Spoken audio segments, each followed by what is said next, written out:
Welcome to another in our video series Legend and Legacy. In this episode, we will be taking a closer look at the life and career of the talented country music singer, Jeanne Pruett. Known for her unique voice and timeless hits such as Satin Sheets and Please Sing Satin Sheets for Me, Jeanne has left an indelible mark on the music industry. From her humble beginnings in rural Mississippi to her rise to fame, we'll explore the highs and lows of her career, the stories behind her biggest hits, and the impact she's had on country music. So sit back, relax, and join us on this journey through the life and music of Jeanne Pruett. Before we begin, please hit the like, subscribe, and notification bell so you don't miss a single one of our upcoming videos. Norma Jean Bowman, later known as Pruett, was born and raised on a farm with 11 siblings near Pell City, Alabama. In her autobiography, she described the beauty of the farm and the devastating fire that destroyed their home in 1947. The family rebuilt with the help of their neighbors within a year. Growing up, Pruett sang and played music with her family on the front porch of their farmhouse and learned to harmonize. She also learned to play the guitar and listened to the radio frequently. She joined her school's choral group and formed a trio in high school called the Super Suds. Pruett dropped out of high school in the 10th grade and worked at a telephone company in Anniston, Alabama. She also sang with a local VFW's country band and met guitarist Jack Pruett, who she later married in 1955. Jack became the touring guitarist for country artist Ray Price, and they moved to Nashville, Tennessee in 1956, living in a trailer park with other country performers as their neighbors. After the birth of their first child, Jack accepted a job in Marty Robbins' road band, and the family moved into a two-story house in Nashville. Jeanne Pruett started developing her songwriting hobby while raising her family, but it became a bigger part of her life when her children started going to school. In 1963, her husband introduced her songs to Marty Robbins, who signed her to his publishing company. One of her songs, Count Me Out, was recorded by Robbins himself and became a hit in 1966. Robbins also brought her to the attention of Chet Atkins at RCA Victor Records, who signed her to a recording contract that same year. Her first single, Just a Little After Heartaches, was released in March 1963, but didn't gain much success due to the tragic news of Patsy Cline's death.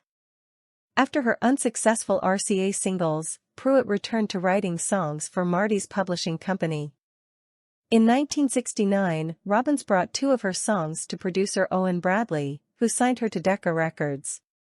Her single Hold On to My Unchanging Love reached number 66 on the Billboard Hot Country Singles chart in 1971, and her self-penned Love Me became her first top 40 hit on the same chart the following year.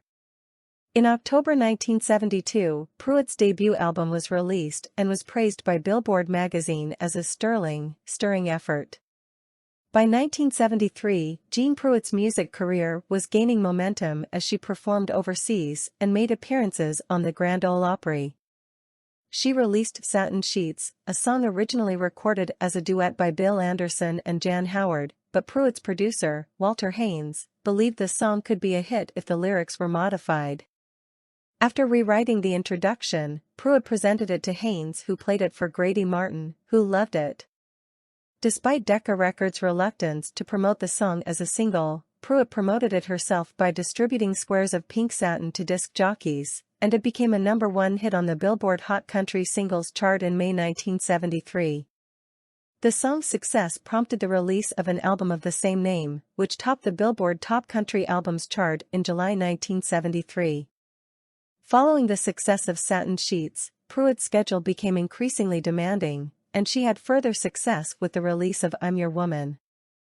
In 1975, MCA released Pruett's fourth studio recording, Honey on His Hands, which included 4 singles that became top 40 country hits, despite peaking at a lower position on the Billboard chart.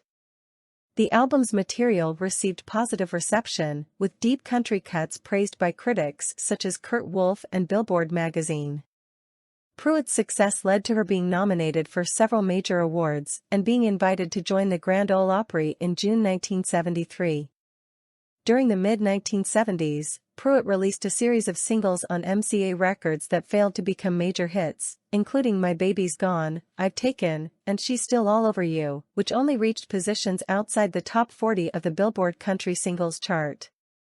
However, in 1977, Pruett's single I'm Living a Lie reached number 30 on the country chart, becoming her highest climbing single in several years. She then left MCA and signed with Mercury Records, but the label's plans to release 4 LPs by their artists did not materialize for Pruett, and the label's only single release by her, I'm a Woman, 1978, only climbed to number 94 on the country chart. In 1979, Pruett signed with the independent label IBC Records and released Please Sing Satin Sheets for Me, a song based on her 1973 signature tune. While the song didn't sound like the record of an artist serious about a comeback, according to Kevin John Coyne of Country Universe, Pruett's subsequent releases were more successful. Between 1979 and 1980, 3 of her singles reached the top 10 of the Billboard Country Songs chart, including Back to Back, number 6, Temporarily Yours, number 5, and It's Too Late, number 9. Billboard called Pruett's return an artist resurgence, and her 5th studio album, Encore, reached number 18 on the country albums chart, becoming her first album to chart since 1975. Pruett continued recording for IBC and briefly for the Audiograph label in the early 1980s. She also intended to record a duet album with Marty Robbins, but Robbins died in 1982 before they could record enough material to fill an album. Instead, their duet version of Love Me was released as a single, which only reached number 58 on the country chart in 1983. Pruett believed that Rick Blackburn of Columbia Records sued IBC in response to the duet single because Robbins never intended to release it, but she suspected Blackburn had other motives for the lawsuit. As the 1980s progressed, Pruett began to slow down her music career. However, she remained a regular member of the Opry and made regular appearances on the program. In 1985, she released her final studio album to date as part of a project that included new album releases by other veteran country artists.